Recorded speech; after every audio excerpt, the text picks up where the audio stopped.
Hey team, Melissa from Melissa vs. Fibromyalgia here, and this is your ultimate guide to managing chronic fatigue. So this guide will feature more practical resources than theoretical. What we need are concrete steps of what we can do while exhausted. Now I have loads of articles and loads of theory and information and research, so check out the blog post that goes with this. But the point of this is to give you some things to consider, research, and try right now. But who am I for a second? Let's check in with why I'm giving these tools to you. I've been fighting chronic fatigue for more than a decade. So that is over my whole 20s and now halfway through my 30s. I am the author of Melissa vs. Fibromyalgia, My Journey Managing Chronic Pain, Fatigue and Insomnia. And I am the author of the blog melissavsfibromyalgia.com with over 300 posts to help you in your journey. So getting back to what we're doing here, what is chronic fatigue? Chronic fatigue is defined as profound fatigue lasting 6 months or more. It's not sleepiness or tiredness caused by too many late nights or anything else that next person on the street experiences. Also, it's really frustrating when a person unaffected by chronic fatigue says me too, when a person with chronic fatigue says they're exhausted. At least those people can go off and get a few good nights sleep and be fine. This is actually ongoing for a person with chronic fatigue. It is unrelenting. It usually coexists with other symptoms such as chronic pain and insomnia, and it also causes other symptoms such as post-exertion fatigue, so fatigue after exertion, post-exertion malaise is the term, dizziness upon standing or postural hypertension, headaches, migraines, difficulty concentrating, and much more. I've actually got a link to an article with more on the symptoms in the blog post. But all is to say, it's not just I'm a bit tired or I didn't sleep well last night. It is so much more than that. Now, the severity of fatigue can be anywhere from mild to severe, and most people seem to fall into the mild to moderate category. With mild fatigue, one can generally function, but with difficulty. My favorite rating scale, the CFIDS rating scale, which there's a link to in the blog post, shows your symptoms out of 100. So I kind of like to visualize it on a percentage scale. So I'm about 60 to 70%. I describe myself as 60 to 70% of a normal person's functioning, but with a wonky charging capability, and that basically sums it up. But the thing I love about that rating scale is it matches the general amount of activity with your percentage. So it gives you a sense of what you should be doing in terms of your work or those hours of what you have to do each day. Because I spent a long time with a mismatch, and so what I was doing was I was in a boom bust cycle. So I was continually making my symptoms worse. So with all of the things that I do to manage my symptoms, as I said, I'm about 60, which is able to do 6 to 7 hours of work a day with mostly mild to moderate symptoms. I share more about this in my How I Halved My Pain and Fatigue Levels post and video, and I'll link those below. So what is the diagnosis and the prevalence? Unfortunately, the path to diagnosis and treatment is long. For the average person with chronic fatigue, because the symptoms are vague, they tend to be ignored. So many people remain undiagnosed and untreated. So it's really difficult to say just how many people suffer. There's also an entire discussion around when chronic fatigue is considered chronic fatigue syndrome or when it's just part of another illness. Very rough estimates suggest around 17 million people worldwide may have chronic fatigue syndrome.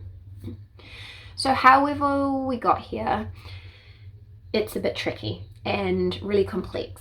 My experience is that I've been struggling with it since my teenage years. I was sent to specialists when I was 17 years old to investigate, but they kind of implied that I was making it up because things changed so much. During my last semester at university, I got a really bad bug, kind of like a flu, and the fatigue that came with it was overwhelming. So even after treatment, which was antibiotics, and several weeks of rest, the fatigue reduced but never fully receded.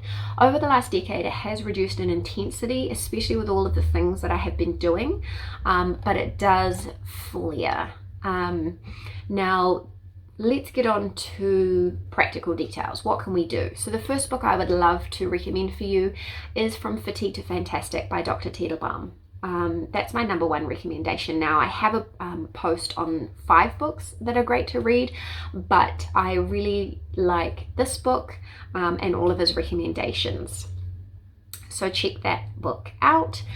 So what are my recommendations for managing and mitigating chronic fatigue? Well, in brief, I reckon working on sleep is really important. I think sleep is king, as hard as it is. The second thing is pacing. So use what energy you do have well. And following on from that pacing is resting as well as you can, because an important part of pacing is resting efficiently. And for me, I've got some tips and tricks to help you with that, which we'll talk about soon. The next thing is living as healthily as possible. So getting out of your own way, making sure that your daily choices are not making it worse, and managing other conditions as well as you can. So we'll go into this in a little more detail. Sleep. Sleep is so important, yet so elusive. And I don't want to be another one of those people who just says, get as much sleep as you can and move on, because I know it's so hard.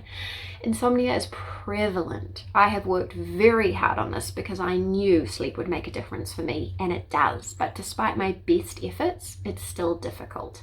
Now, I have a post that gives you a whole heap of things you can try to help you with sleep. So I'll link that and move on.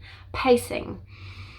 Using your energy that you do have well is really important. My major gains didn't come until I reduced my work hours and learned to rest well. Now I've got a training on pacing and I'll link that below. I'm sorry, that's how it goes.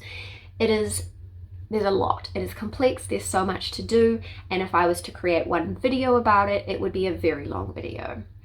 The next thing is resting well. So learning to rest well has been actually really important for my physical and my mental well-being. Sleeping poorly, being unable to nap, and experiencing chronic fatigue is emotionally draining. Once I learned to rest well in the form of guided meditations, my life changed for the better. So in the middle of the night, if I'm stuck awake, I'm not sitting there ruminating on that or tossing and turning or getting more and more upset that I'm stuck awake. I just put on Yoga Nidra guided meditation. That's why I dedicated hundreds of hours to yoga teacher training and meditation teacher training so that I could create these resources.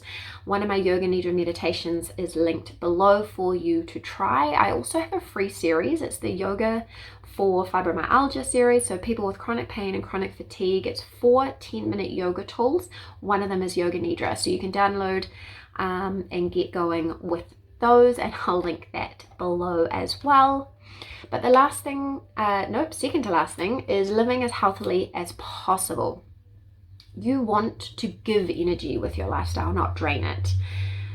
Now, I'm not saying you can cure or manage chronic fatigue by doing any of these things, but what I'm saying is that with things like a nourishing diet, plenty of water, avoiding your personal food intolerances, fresh air, gentle movement, whatever that means for you, even if that's a couple of stretches in bed, less stress, and all of those things, they are going to reduce those impacts on your energy, and they are going to free up your energy for the vital things that we need it to do.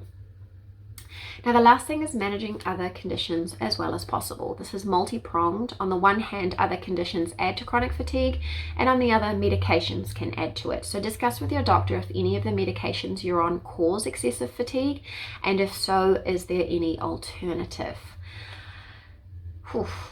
I just talked about a lot of things. I've been researching and experiencing this for a long time. So there's a lot here. But what now? Let's break it down. Choose one area to work on.